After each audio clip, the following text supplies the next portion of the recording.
Neverja mbaj heshtjes është një fenomen psikologjik që përcakton thellësisht marrëdhënien e një individi me identitetin e tij dhe mjedisin përreth.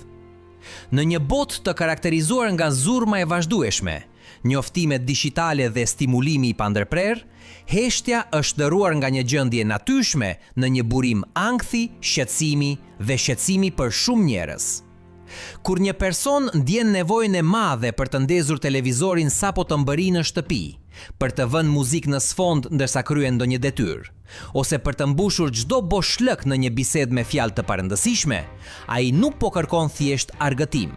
Ai po aktivizon një mekanizëm mbrojtës. Sipas psikologjisë klinike, pamundësia për të toleruar heshtjen është shpesh një simptom e një rezistance të brendshme ndaj përballjes me mendimet, emocionet dhe konfliktet që lindin kur zurma e jashtme zbehet.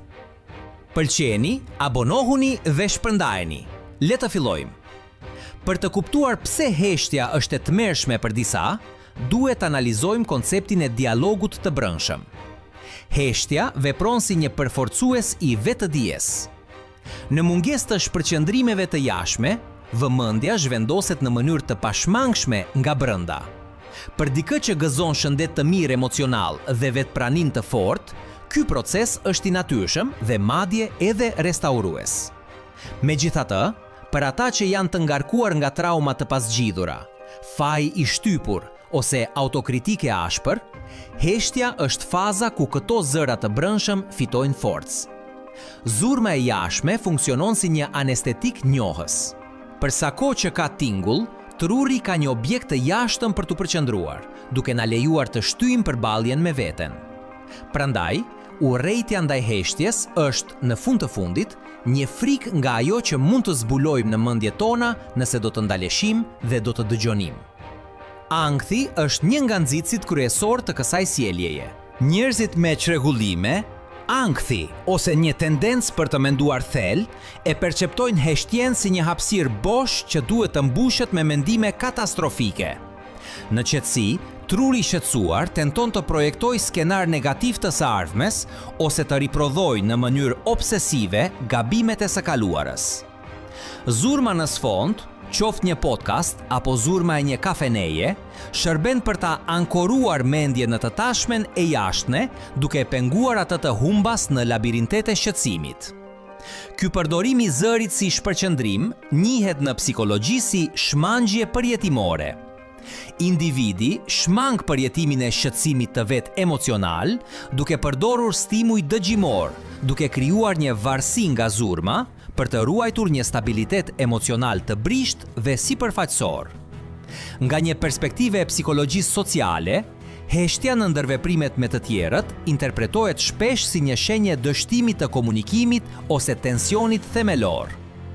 Ekziston një koncept i quajtur heshtje e sikletshme, që shumë njerëz përpiqen ta shmangin me çdo kusht. Për këta individ, rjeva e bisedës është treguesi i vetëm që një marrëdhënie është e shëndetshme dhe se ata janë njerëz interesant. Heshtja midis dy njerëzve gjeneron një ndjenjë të cenueshmërisë ekstreme, sikur mungesa e fjalëve zbulon një mungesë të supozuar lidhjeje ose kimie. Kjo sjellje shpesh është e rrënjosur në vetvlerësim të ulët dhe një nevojë të tepruar për vlerësim të jashtëm. Ata që nuk e durojnë dot heshtje në një takim ose në një mbledhje shoqërore, ndjejnë se kanë përgjegjësinë e vetme për ta vazhduar shfaqjen, duke pasur frikë se nëse qëndrojnë të heshtur, personi tjetër do të mërzitet ose do t'i gjykojë si sipërfaqësor. Neurobiologjia gjithashtu ofron shpjegime të vlefshme për këtë fenomen. Truri i njeriut zotron një rrjet nervor të njohur si rrjeti i modalitetit të paracaktuar, i cili aktivizohet pikërisht kur nuk jemi të përqendruar në një detyrë specifike të jashtme, siç ndodh gjatë heshtjes ose pushimit. Ky rrjet është i përfshirë në vetreferencë, kujtesë autobiografike dhe perceptim të perspektivës sociale. Tek njerëzit që nuk mund ta tolerojnë heshtjen, ky rrjet mund të shoqërohet me modele negative të menduarit. Për ta, pushimi mendor nuk është relaksues, por përkundrazi shkakton hiperaktivitet në zonat e trurit të lidhura me zbulimin e kërcënimeve. Zurma e vazhdueshme e mban trurin në një gjendje fokusi të jashtëm, gjë që e caktivizon përkohësisht këtë rrjet të modalitetit të paraqaktuar dhe ofron lehtësim të menjëhershëm, megjithse të përkohshëm, nga shqetësimi ekzistencial. Arsimi dhe edukimi luajnë një rol vendimtar në tolerancën ndaj heshtjes. Shumë individ janë rritur në shtëpi të mbistimuluara, ku televizori ishte ndezur nga mëngjesi deri në darkë, ose ku konflikti shmangjej përmes zurmës së vazhdueshme. Në këto kontekste, fëmijët nuk mësojnë të zhvillojnë aftësinë për të qenë vetëm me mendimet e tyre, ose për ta vlerësuar qetësinë si një hapësirë për kreativitet. Me arritjen e moshës madhore, heshtja perceptohet si diçka e çuditshme, e panatyrshme dhe potencialisht e rrezikshme. Për këta njerëz, heshtja është sinonim i vetmisë ose braktisjes, ndërsa zurma është sinonim i shoqërisë dhe jetës. Ata e kanë kushtzuar ndjenjen e tyre të sigurisë me praninë e një burimi të jashtëm tingulli, duke humbur aftësinë për të gjetur strehim në qendrën e tyre të brendshme. Ekziston edhe një dimension kulturor që nuk mund ta ignorojmë. Jetojmë në epokën e fobisë së mërzisë. Shoqëria e drejtuar nga performanca kërkon që ne të jemi gjithmonë aktiv, duke prodhuar ose konsumuar informacion. Heshtja shihet si humbje kohe ose si një boshllëk jo produktiv. Ky presion shoqëror ka formuar një psikologji kolektive që nuk i beson qetësisë. Shumë njerëz nuk e durojnë dot heshtjen sepse kanë përvetësuar idenë se nëse nuk po përpunojnë ndonjë lloj stimuli, po e humbasin jetën. Zurma kështu bëhet provë se jemi të lidhur me botën, se jemi pjesë e rrjedhës së vazhdueshme të modernitetit. Për disa, heqja dorë nga zurma është një formë e vdekjes shoqërore ose e mungesës së rëndësisë. Fenomeni i horror vacui ose frika nga boshllëku manifestohet qartë në nevojën për të mbushur hapësirat me tinguj. Në terma ekzistencial, heshtja na përball me fundin dhe misterin e ekzistencës. Është në heshtje të thellë që lindin pyetje rreth kuptimit të jetës, vdekjes dhe qëllimit. Ata që ikin vazhdimisht në këto pyetje janë shpesh të njëjtët që nuk mund të udhtojnë me makinë pa muzikë ose që nuk mund të flenë pa zhurmën e një ventilatori ose radios. Zurma vepron si një mur që na mbron nga pafundësia e universit dhe nga parëndësia jonë. Është një mënyrë për të ruajtur kontrollin mbi një realitet që thellë e dim se na tejkalon. Megjithatë, psikologjia tregon gjithashtu se rifitimi i aftësisë për të jetuar në heshtje është thelbësor për rritjen personale. Heshtja është tereni i pjeljes për kreativitet dhe intuit. Kur zurma pushon, pjesët e ndryshme të psiqikës son mund të fillojnë të komunikojnë me njëra tjetrën. Heshtja lejon integrimin e përvojave dhe konsolidimin e identitetit. Njerëzit që mësojnë të tolerojnë dhe më pas të shijojnë heshtjen, shpesh zhvillojnë një qëndrueshmëri më të madhe emocionale, një kapacitet më të mirë për përqendrim dhe një lidhje më të thellë me të tjerët, pasi fjalët e tyre pushojnë së qeni zhurmë e përdorur për të mbushur boshllëqet dhe bëhen shprehje me kuptim të vërtetë. Pastaj pëlqeni, abonoheni dhe shpërndajeni. Trajtimi për ata që nuk mund ta tolerojnë heshtjen, shpesh përfshin ekspozimin gradual. Praktika e vetëdijes synon pikërisht të ndihmojë individët të mësojnë të vëzhgojnë mendimet dhe ndjesitë e tyre në heshtje, pa gjykime dhe pa u përpjekur t'i shpëtojnë atyre. Në fillim, përvoja mund të jetë e tepërt, por me kalimin e kohës, sistemi nervor mëson se heshtja nuk është një kërcënim. Njeriu zbulon se mendimet janë vetëm mendime dhe se heshtja është në fakt një hapësirë lirie. Të mësosh të heshtësh do të thotë të mësosh të jesh një shoqërues i mirë i vetes, i cili është themeli i çdo shëndeti të qëndrueshëm menduar. Si përfundim, pamundësia për të duruar heshtjen pasqyron trazira të brendshme dhe një shkëputje nga qenia jonë. Është një shenjë se ka pjesë të historisë ose personalitetit ton me të cilat ende nuk guxojmë të përbalemi. Në një botë të mbushur me zhurmë, heshtja paraqitet si një ilaç i hidhur, por i domosdoshëm. Pamundësia për ta duruar atë është një ftesë për të eksploruar atë që kemi kaq shumë frikë ta dëgjojmë. Në fund të ditës, zhurma është gjithmonë e përkohshme, por heshtja është sfondi i përhershëm mbi të cilin shpaloset ekzistenca jonë. Ata që arrin të bëjnë paqe me heshtjen, zbulojnë se nuk janë bosh, por të mbushur me një prani të qetë që nuk ka nevojë për fjalë për t'u vërtetuar. Paqja e vërtet nuk gjendet në tingullin më të bukur, por në aftësinë për të mbyllur syt, për të fikur botën dhe për t'u ndjerë i sigurt në pafundësinë e qetësisë sonë.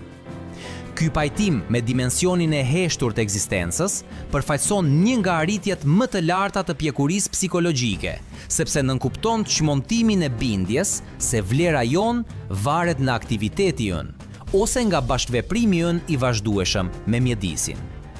Kur një person ndalon se i kuri nga qetësia, ai fillon të perceptojë se heshtja nuk është një humner hiqi, por një fushë e gjallë mundësish ku vetja mund të pushoj thjesht në thellbinë e vet.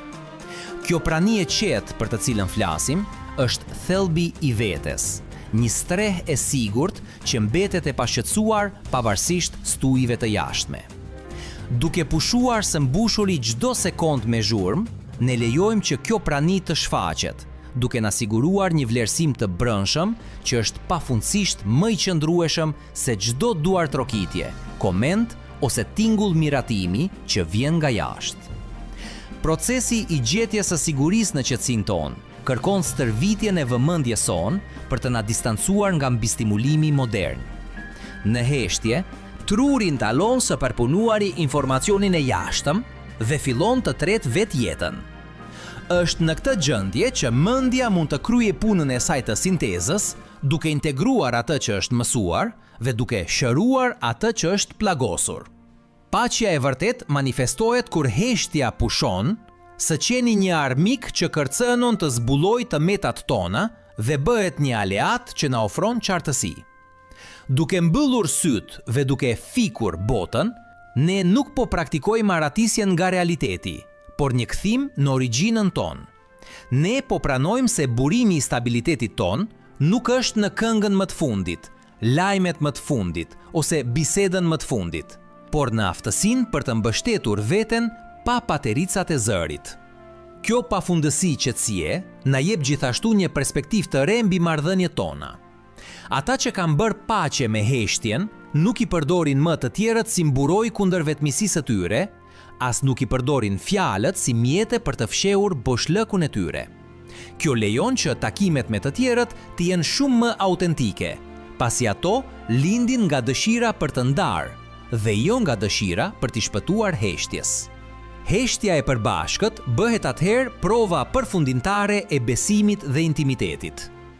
Është aftësia për të qenë të pranishëm me njëri tjetrin, pa pasur nevojë të veprojmë, të argëtohemi ose të mbushim ajrin me tinguj bosh. Paqja zgjerohet dhe shumë fishohet kur zbulojmë se qetësia jon nuk bie ndesh me atë të tjetrit, por përkundrazi, që të dyja ndërthuren në një harmoni që nuk ka nevojë për partitur. Së fundmi, të jetuarit në heshtje na përgatit për sfidat e pashmangshme të jetës. Rezistenca psikologjike forcohet duke bërë pauza. Kur bota na godet me lajme të vështira ose ndryshime të papritura, personi që di të hesht ka një vend ku të tërhiqet për të përpunuar ndikimin. Ata nuk kanë nevojë të kërkojnë shpërqendrime të menjëhershme që vetëm sa e shtyjnë dhimbjen, por në vend të kësaj mund të ulen me shqetësimin e tyre, ta vëzgojnë atë dhe ta lënë të tretet në pafundësinë e paqes së tyre të brendshme. Ky sovranitet mbi botën e brendshme të dikujt është ajo që na lejon të ecim nëpërjet me elegancë të qetë, duke e ditur se, pavarësisht se sa e zhurmshme ose kaotike mund të jetë bota e jashtme, ne gjithmonë mbajmë brenda nesh një strehë heshtjeje që askush nuk mund të na e marrë. Në fund të fundit, është arti i të qenit i lirë në mes të turmës dhe i gjetjes së përmbushjes në përvojën e thjeshtë dhe të mrekullueshme të frymarrjes në paqe. Pëlqejeni, abonohuni dhe shpërndajeni.